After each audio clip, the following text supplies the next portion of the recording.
जातं येन चराचरं तत्पदं दर्शितं येन तस्मै श्रीगुरुवे नमः। ध्यानमूलं गुरुर्मूर्ति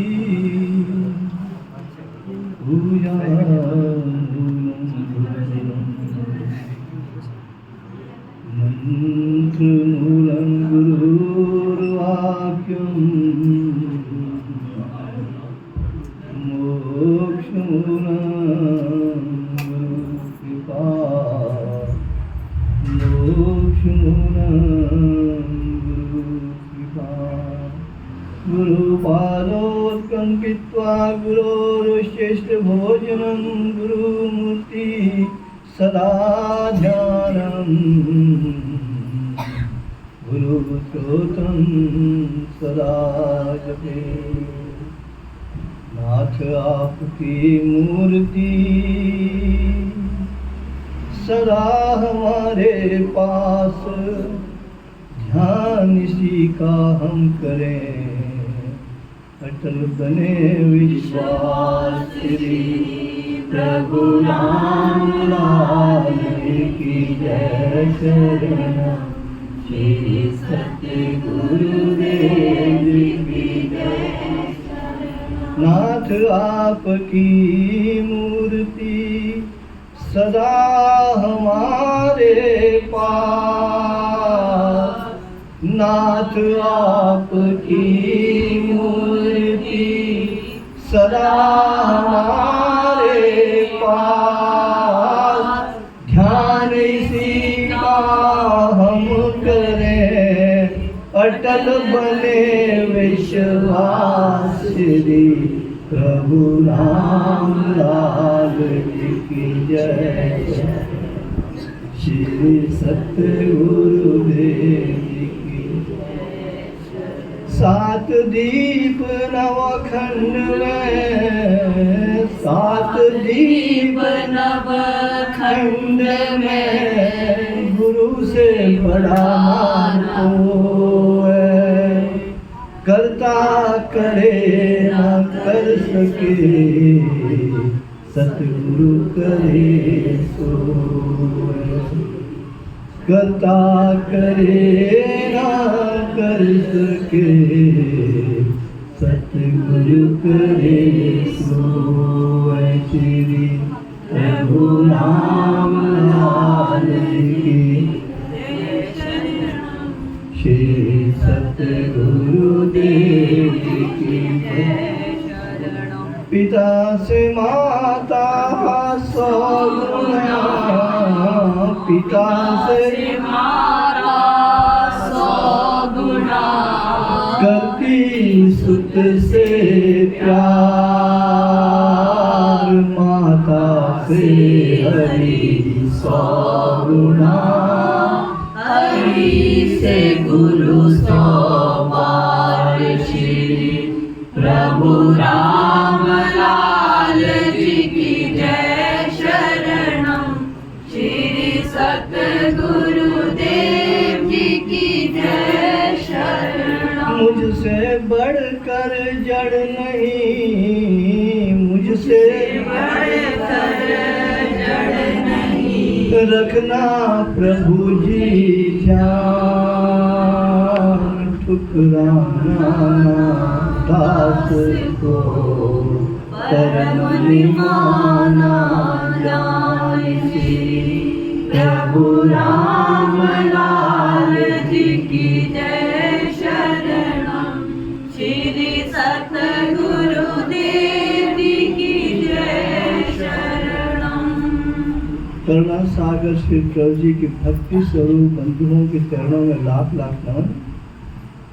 बहुत प्रसन्नता की बात है कि हम सब आज योग के सत्संग में बैठे।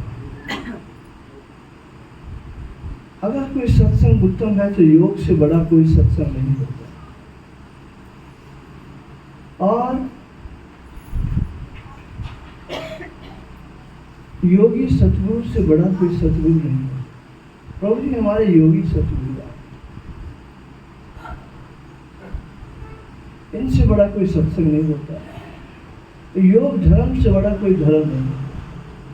नास्ति योगात् परम धर्म, ऐसा सत्संग सौभाग्य से प्राप्त। यहाँ सिर्फ लेक्चर देने वाली बात नहीं है, यहाँ सिखाते भी हैं। अब हमने कल शाम को कहा था भी कोई सीखना चाहे लेकिन जबरदस्ती नहीं करें। सीखना चाहे तो सीखे। कुछ लोगों ने प्रातः नीति वमन आसन प्राणायाम से बहुत प्रसन्नता की और इस विद्या को सीख लेना चाहिए और सबको सिखाना चाहिए। इससे उत्तम कोई विद्या नहीं। ज्यों ज्यों हम सीखते चले जाएंगे, एक समय ऐसा आता है कि जब अगले जन्मों में कभी हम गुरु से मिलते हैं तत्क्षण ऊंची समाधि में चले जाएंगे। ऐसा एक बालक का यहाँ प्रसंग है जो प्रभु जी के पास आए, क्योंकि पिछले जन्मों की साधना उस बालक की बहुत ऊंची थी। ज्यों ही आए, गुरु और शिष्य का संवाद चला। प्रभु जी ने कहा, तुम ब्राह्मण बालक हो? हाँ। आप क्या दान दे सकते हो? हाँ। तो कोई दान दे के दिखाइए। बालक ने कहा कि सिर से बड़ा कोई दान नहीं होता, मैं अपना सिर आपको देना चाहता हूँ। कारण क्या था? कारण ये था कि उस बालक की पिछले जन्म की योग की साधना बड़ी ऊंची थी, इसीलिए वो इस प्रकार से दान देने के लिए तैयार हुआ। कहते हैं ना कि वो कल शाम का एक दुआ कहा था, ये तन विष की बेलरी गुरु अमृत की खान, शीश कटे जो गुरु मिले तो भी सस्ता जाए। तो उस बालक ने सीधा ही कहते हैं कि हाँ जी, आप सिर से बड़ा कोई दान होता आप ले लीजिए। लेकिन वो तलवार लेके घर से आ गया, प्रभु के हाथ में तलवार दे दी। प्रसंग लंबा, इसलिए ज़्यादा नहीं विशेष ले जा रहा हूँ। और प्रभु ने नदी के तीर पे ले गया कि चलो आपका धड़ उधर बहा देंगे, सिर हम अपने पास ले आएंगे। लेकिन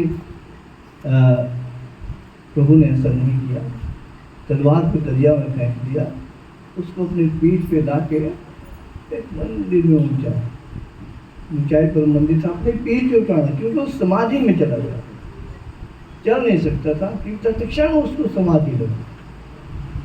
कारण क्या कि जन्म जन्म में योग करने से हम एक ऐसी स्थिति में पहुंचते हैं। और उसका वर्णन है कि जब समाधि में चले गए वो उठे ही नहीं, तो लोग बोले कि गुरु जी ये कब उठेंगे? तो उसका वर्णन है, हम सब की यह कामना सुने आप भगवान, हम सब की यह सुने आप भगवान, हरि राम जागृत बने, मांगे यो हम दान श्री।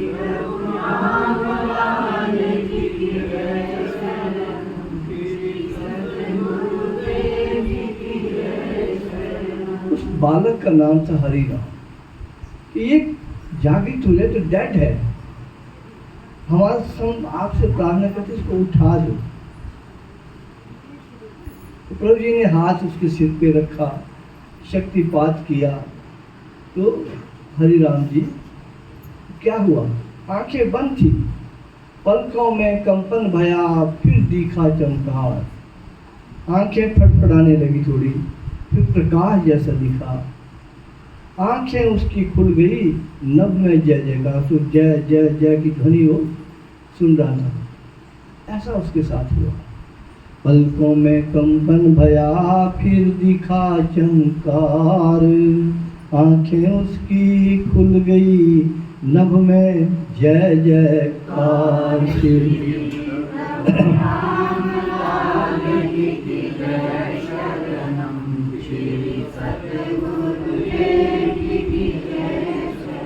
जब हरिराम बालक उठ गया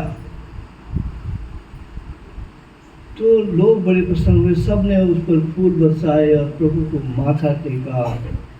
और हरिराम यूं यूं वार पार देख रहा था कि कहाँ पहुँच गया, कहाँ मैं, क्योंकि बड़े ऊंचे लोक से वो वापस आया।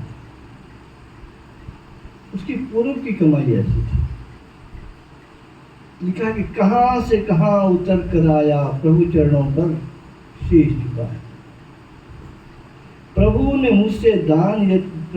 मुझसे दान या छीनो, उसी जगह वो रहने दियो।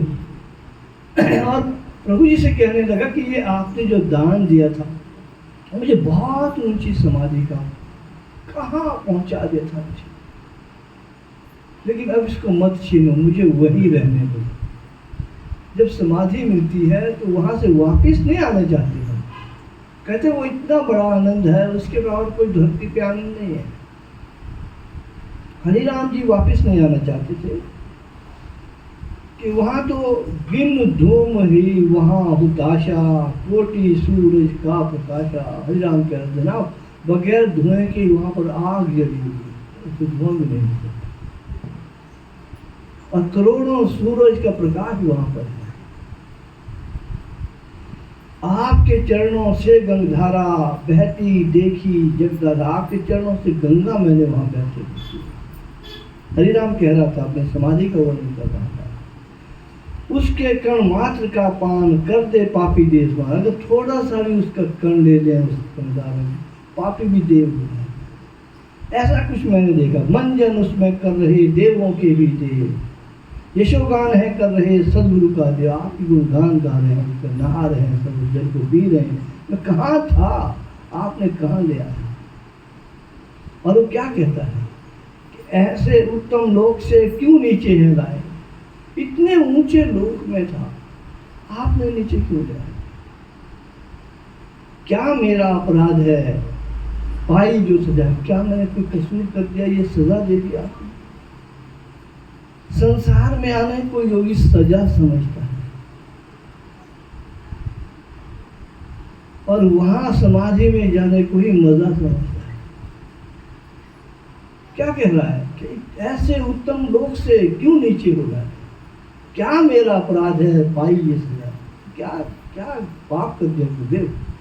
ऐसे उत्तम लोक से क्यों नीचे हो लाए? क्या मेरा अपराध है पाई जो सजाए? श्री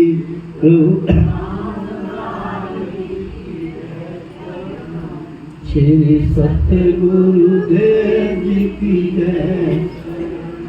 उसका नाम प्रभु जी ने हरिहरानंद रखा। आपकी जानकारी के लिए मैं कहना चाहता हूँ कि हरिहरानंद आज भी जिंदा है और शीशगिरी पहाड़ पर तपस्या में बैठे हुए, अभी भी साधना कर रहे हैं। लेकिन अफसोस ये है कि ये जो योग धर्म है ये हमारा अपना धर्म है। मैं भी जब कॉलेज में पढ़ता था, प्रभु जी का योग दिव्य मंदिर था वहाँ, स्वरूप स्वामी देवदयादी महाराज का चंडीगढ़ में। हम भी आसन करते थे, लेकिन फिर वहाँ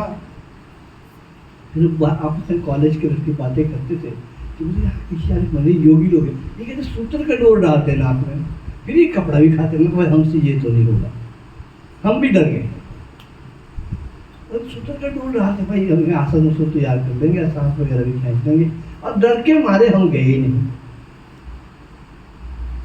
और फिर ये 1978 की बात है, तो 14 साल लग गए जाने में। कारण क्या हुआ कि हम बीमार हो गए, बीमारी कहीं ठीक नहीं हो रही थी। 14 साल दवाइयाँ खाते रहे। फिर हम जाके गुरुदेव के पास पहुँचे, फिर पता लगा कि हमारा योग है कि बहुत ऊंची ऊंची है। जन्म जन्म मत करते रहे कि हरिहरानंद की तरह हो सकते, फिर तो सजा समझेंगे हम यहाँ, या धरती पर क्यों आए? सजा जैसे वो कहता है, ऐसे उत्तम लोक से क्यों नीचे हो लाए? क्या मेरा अपराध है पाई जो सजा? लेकिन हम यहीं रहना चाहते हैं, हमसे तो इससे ज़्यादा मज़ा कहीं नहीं है। फिर वो हरिरानंद को पूछना पड़ेगा इससे ज़्यादा मज़ा, वो तो यहाँ की सजा कह रहा है। यहाँ तो हम जेल में हैं, कैद में हैं, बंधन में हैं, यहाँ से मुक्ति चाहते हैं, और मुक्ति योग से मिलता है, इसी को ही मोक्ष कहते हैं।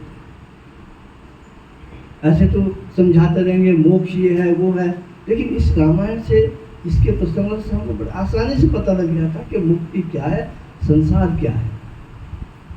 लेकिन अफसोस इस बात का है कि योग लोग करते नहीं, संत भी नहीं करते, महात्मा भी नहीं करते। कहिए जंगलों में जो बैठे उन्हें नहीं आता, उन्हें नहीं आता। मैं आपको एक सच्ची घटना सुनाता हूँ। गुरुदेव के पास एक स्वामी चक्षांशु आए थे। स्वामी चक्षांशु सन्यासी हो गए थे और अभी भी वो चंबा में संस्कृत कॉलेज के अध्यक्ष हैं। स्वामी है, विरक्त है, सन्यासी हुए हुए हैं। उनको वैराग्य आ गया। अब वो संस्कृत पढ़ी हुई, संस्कृत में योग का शास्त्र पढ़ा हुआ, उसमें उन्होंने पढ़ा कि नेति भी होती है, नाक से पानी पीना भी कोई चीज होती है, पढ़ा। अब देखिए आज के युग की बात कह रहा हूं आपको, नाक से पानी पीना कुछ होता है, इसको नेति कहते हैं। मैं किससे सीखूं? और वो जंगलों में चले गए, सन्यासी थे, कई महात्माओं से मिले। अब भाग्य की बात है कि भगवान ने भटकाना हो तो भटका देते हैं।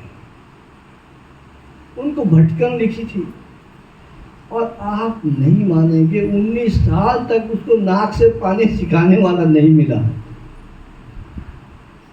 19 साल तक जंगलों में भटकता रहा, संतों से मिलता रहा। आपके घर में तो अभी आए हुए हैं और बड़े बड़े संत विद्वान लोग को ढूंढ रहे थे, कई ऐसे भटके हैं कि नाक से पानी कोई पिलाना सिखाता योग।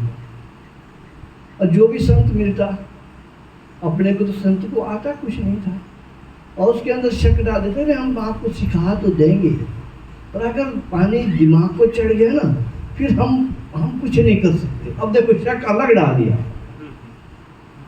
खुद आता अपने को नहीं है, संतों को महात्माओं को आता अपने को नहीं है, लेकिन जो सीखना चाहता है, जिसने शास्त्र पढ़े हैं, योग करना चाहता है, उसके अंदर फिर बहम डाल देते हैं। आज स्थिति संसार की ये है। फिर जिसको आता है वो रुपया मांगते हैं, हम इतने में सिखाएंगे, ऋषियों की विद्या बेच रहे हैं। लेकिन हमारा सौभाग्य क्या है, प्रभु रामदास जी। और जब वो वहाँ आया 19 साल ढूंढते ढूंढते, जब उसने देखा गुरुदेव के एक परम शिष्य थे गोपी राम जी। गोपी राम जी को वैराग्य हो गया था। गुरुदेव ने कहा था अगर घर में मन नहीं लगता तो अब आपका गृहस्थ पूरा हो गया है, बच्चे बड़े बड़े हो गए हैं, आपको कुछ नहीं लेना है घर द्वार से, आप अपने रोजी रोटी करो, जहाँ कर सकते हैं। घड़ी बनानी उसको आता था, घड़ी का काम वगैरह कर, तो वो उसने अपना घड़ी बनाने का काम चंबा में शुरू किया। वहाँ संस्कृत कॉलेज के छात्र जो जाते थे तो वो उसको उसके पड़ोस में रहते थे, वो देखिए नेति भी कर रहा है, वो करा। अरे उनके वो स्वामी चक्षांशु कहते हैं भाई योग में ऐसा होता है, पर आजकल कुछ सिखाता नहीं है। उन बच्चों ने बोला कि स्वामी जी नीचे वो तो कपड़ा भी खाता है। अच्छा नाक से पानी पीता? हाँ। बोला अरे भाई मेरे 19 साल हो गए, मेरे को किसी ने सिखाया नहीं।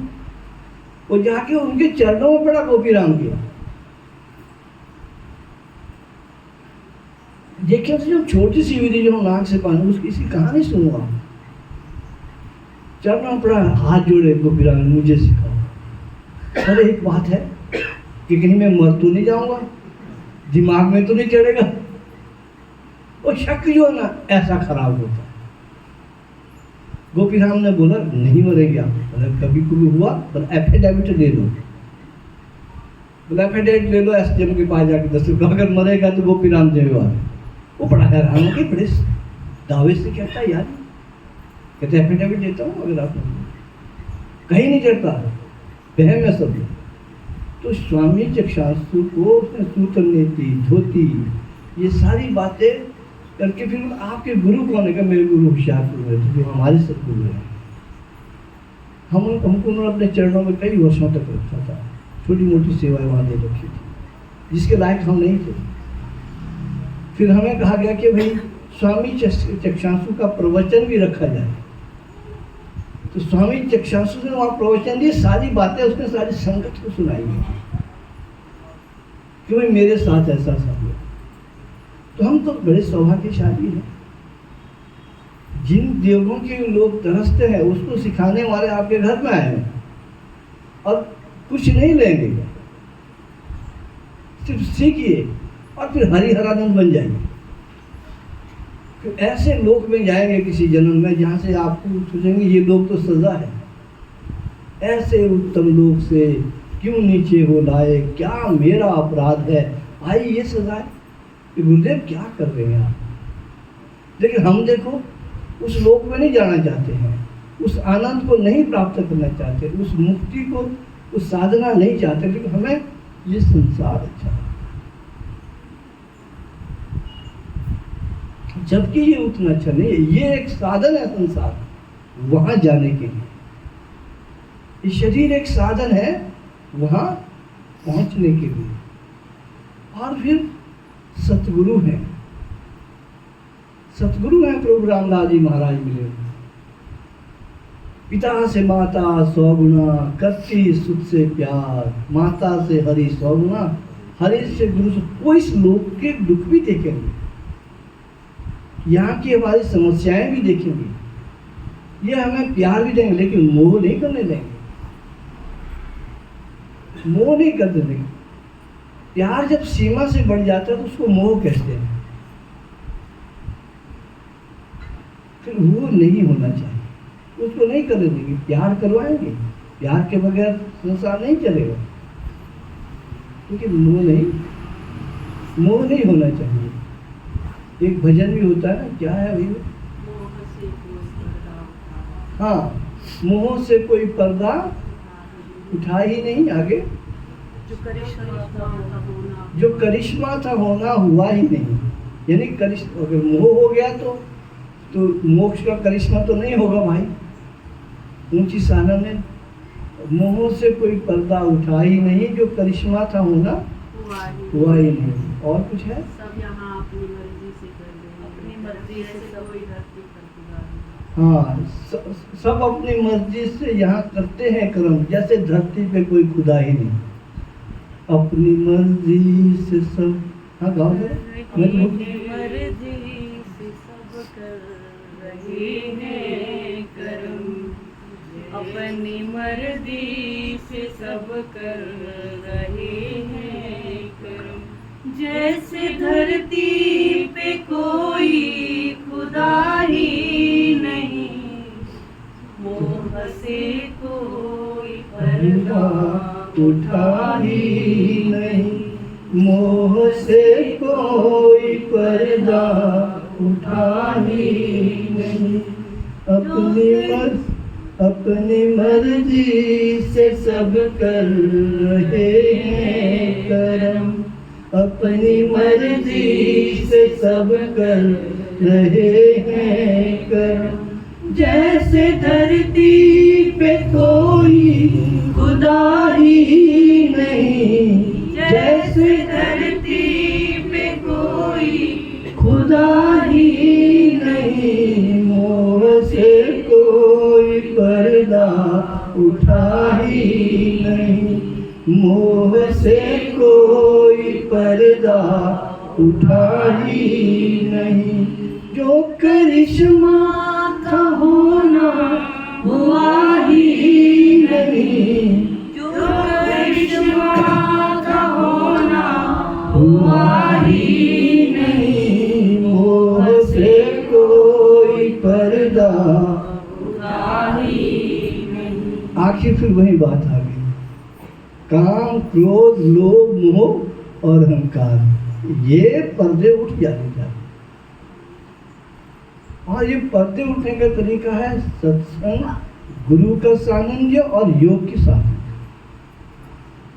सत्संग में आपको पता लग गया कि क्या है योग। अब आपको योग सिखाने वाले गुरु चाहिए। सत्संग, गुरु का सानिध्य और गुरु के संपर्क में रहना पड़ेगा। बार बार पूछना पड़ेगा कि इससे आगे क्या सीखूं, इससे आगे क्या सीखूं, फिर मुझे ये होता है, इसके बाद क्या करूं।